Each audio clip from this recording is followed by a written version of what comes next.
सपना अपनी जेठानी अंजलि को दोपहर का खाना देकर चली गई तो अंजलि की आंखों से आंसू छलक आए। चावल से अजीब सी गंध आ रही थी।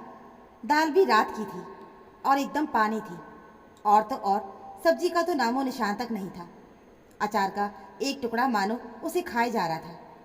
अंजलि ने थाली सरका दिया और वहीं अनमने ढंग से लेट गई। थोड़ी देर के बाद सपना कमरे में आई तो देखा खाने की थाली वैसे ही पड़ी हुई थी।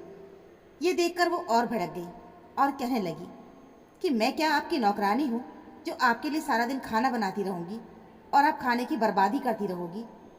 अंजलि आंखों में आंसू ले भरे गले से बोली, सपना मेरी तबीयत ठीक नहीं लग रही, मुझे खाना नहीं खाना क्योंकि मुझे खाना अभी अच्छा नहीं लग रहा है।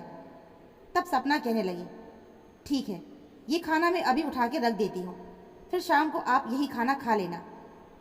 अंजलि फिर सोचने लगी कि ये क्या, शाम तक तो खाना और भी खराब हो जाएगा। फिर वो धीरे से बोली, कोई बात नहीं सपना, मैं अभी ये खाना खा लेती हूँ, तुम थोड़ी देर के बाद आना और ये थाली वापस ले जाना। सपना गुस्से में पैर पटकती हुई वहाँ से चली गई। तब अंजलि ने जल्दी से पीछे वाली खिड़की से वो सारा खाना बाहर फेंक दिया ताकि वही बासी खाना उसे दोबारा ना खाना पड़े। उसकी आंखों से आंसू बहने लगे। सपना उसके साथ ऐसा व्यवहार करती थी कि मानो इस घर में उसकी कोई औकात ही ना हो। एक दिन ऐसे ही अंजलि अपने कमरे में सोई हुई थी कि तभी सपना वहाँ पर बड़बड़ाते हुए आई और कहने लगी, जब देखो तब बिस्तर पर ही पड़ी रहती हो, घर में मनहूसियत सी फैली रहती है।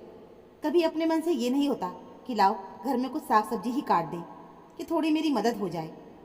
अंजलि की आंखों में आंसू आ गए और वो सोचने लगी कि एक समय था जब घर का सारा काम वो अकेले ही कर दिया करती थी, लेकिन इधर कुछ दिनों से उसे बहुत कमज़ोरी महसूस हो रही थी। चलते फिरते उसे चक्कर आने लगता था। उसने अपने देवर से कई बार कहा था कि वो मुझे डॉक्टर को दिखा दे, तो वो महंगाई का रोना रोकर कहने लगा, भाभी अगले महीने में आपको दिखा दूंगा, अभी हाथ ज़रा खाली है। डॉक्टर के पास जाने पर 1000 तरह के टेस्ट और दवाइयाँ लिखते हैं तो बहुत खर्चा हो जाता है, अभी मेरे पास इतने पैसे नहीं हैं। अंजलि भी अपने देवर से ज़्यादा बहस नहीं करना चाहती थी क्योंकि वहाँ अपना रिश्ता वो ख़राब नहीं करना चाहती थी।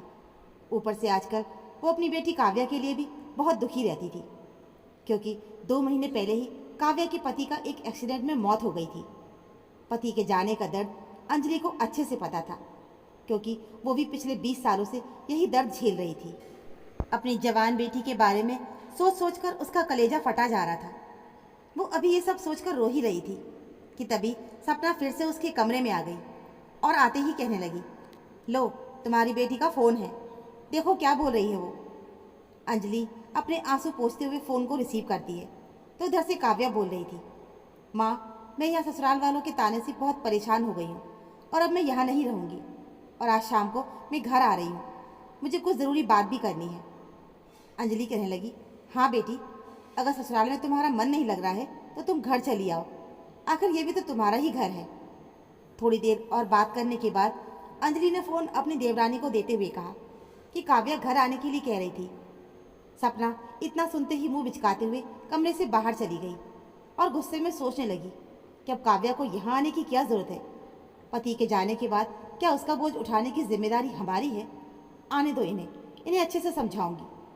शाम को जब उसका पति विकास घर आया तो वो रोज़ की तरह हॉल में बैठकर न्यूज़पेपर के पन्ने पलटने लगा। तब अंजलि कमरे से बाहर आई और कहने लगी, देवर जी, मेरी बेटी काव्या को उसके ससुराल वाले रात दिन बहुत परेशान करते हैं। वो अपने ससुराल वालों से बहुत तंग आ चुकी है, अब वो अपने ससुराल नहीं जाना चाहती।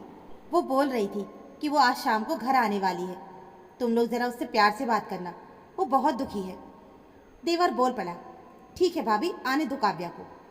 अंजलि फिर से जाकर अपने कमरे में लेट गई क्योंकि उसे बहुत कमज़ोरी महसूस हो रही थी, इसीलिए उसे चक्कर आ रहा था कि तभी विकास की पत्नी सपना चाय नाश्ता लेकर उसके पास आई और गुस्से में भुनभुनाते हुए कहने लगी, अरे तुम्हारी भाभी ने तुम्हें कह दिया कि अब उनकी बेटी यहाँ आएगी और तुमने उन्हें कुछ भी नहीं कहा। विकास बोला, क्यों, क्या हो गया, क्या कहना था भाभी को? तो सपना मुंह बनाते हुए बोली कि अब कोई पहले वाली बात नहीं है, उनकी बेटी कोई 2-4 दिन के लिए यहाँ आकर वापस जाने वाली नहीं है। अरे वो यहाँ हमेशा के लिए आना चाहती है और अगर वो हमेशा के लिए यहाँ पर आ गई तो उसका खर्चा कौन उठाएगा? अरे उनकी बेटी अपने पति को खाकर अब यहाँ हम पर बोझ बनने के लिए क्यों आ रही है? हम तो उसके ससुराल वालों से ज़्यादा अमीर भी नहीं हैं, तो माँ बेटी को मुफ्त का खाना कौन खिलाएगा? विकास तो सोच में पड़ गया। फिर बोला, हाँ यार, तुम तो बिल्कुल सही कह रही हो। इतनी महंगाई में हमारा खर्चा तो ठीक से चलता नहीं, और अब भाभी और उनकी बेटी के खर्च की जिम्मेदारी कौन उठा पाएगा?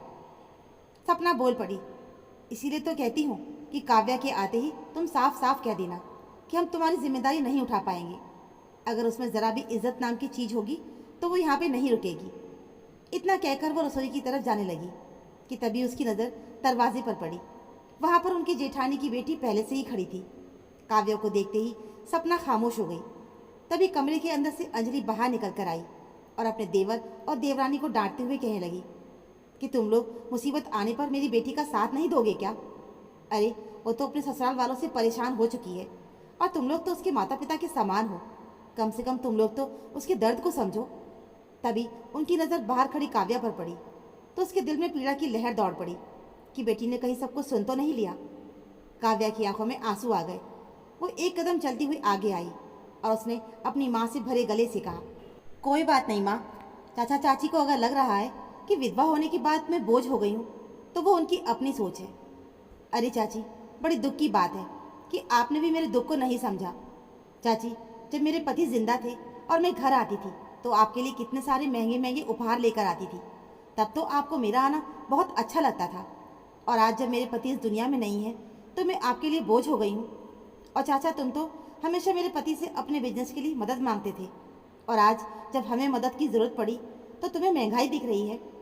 कोई बात नहीं चाचा जी, जो इंसान दूसरों के लिए इतना सोच सकता है वो अपने परिवार के लिए क्यों नहीं सोच सकता?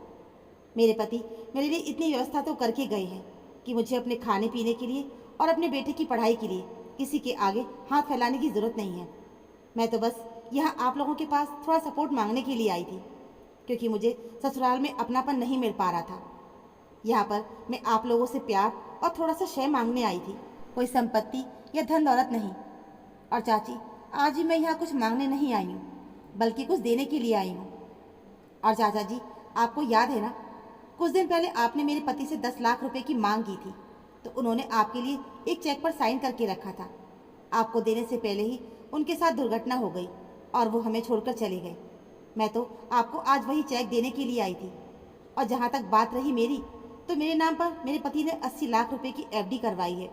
इसके साथ ही उन्होंने मेरे नाम पर एक ज़मीन भी खरीद रखी है, जिस पर पहले से ही मकान बना हुआ है। तो ना तो मुझे रहने के लिए छत की दिक्कत है और ना ही जीने के लिए पैसों की कमी है। और ऊपर से मैं इतनी पढ़ी लिखी हूँ कि कहीं भी अच्छी नौकरी ढूंढकर काम कर सकती हूँ। आप लोगों ने सोच भी कैसे लिया कि मैं आप लोगों के सहारे रहूँगी और आप पर बोझ बनी रहूँगी? मुझे तो शर्म आ रही है आप लोगों की सोच जानकर। अब तो उसके चाची चाचा दोनों का चेहरा एकदम से उतर गया था। काव्या ने आगे कहा, चाचा, अब ना तो आज के बाद आपकी इस बेटी को कोई बोझ मिलेगा और ना ही उसे बेटी से कोई मदद मिलेगी। मैं चलती हूँ। इतना कहकर उसने अपना हाथ चाची चाचा के सामने जोड़ लिया और वहाँ से चलती बनी। अब उसके चाची चाचा को अफसोस हो रहा था कि घर की आई हुई लक्ष्मी को उन्होंने उल्टे पांव भगा दिया। जिसे वो बोझ समझ रहे थे, वो तो उनकी मदद करना चाहती थी। काव्या अब नए घर में रहने लगी थी।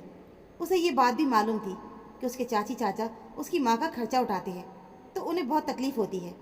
इसलिए उसने अपनी माँ को भी अपने पास बुला लिया, जिससे कि उसे ज़्यादा अकेलापन महसूस ना हो। और अब वो अपनी माँ की देखभाल भी अच्छे से करती थी। अब दोनों माँ बेटी अपने जीवन में बहुत खुश थी। और अब अंजलि अपनी देवरानी से ज़्यादा रिश्ता भी नहीं रखती थी, क्योंकि उसकी देवरानी सपना बहुत घमंडी औरत थी। उसने अपने पति को भी बढ़ा चढ़ाकर अपनी तरफ कर लिया था। इसलिए विकास अपनी भाभी का हालचाल भी पूछने नहीं आता था। माँ बेटी के रिश्ते में इतना प्रेम था कि अब उन्हें किसी और की ज़रूरत ही नहीं थी। अब अंजलि और काव्या का जीवन सुख और शांति से भर गया था। उन्हें अपने रिश्तेदारों की ज़रूरत नहीं थी, क्योंकि वो एक दूसरे के लिए पर्याप्त थे। तो दोस्तों, उम्मीद है आपको हमारी कहानी ज़रूर पसंद आई होगी। कहानी अच्छी लगी हो तो प्लीज़ वीडियो को लाइक और चैनल को सब्सक्राइब ज़रूर कर लीजिएगा।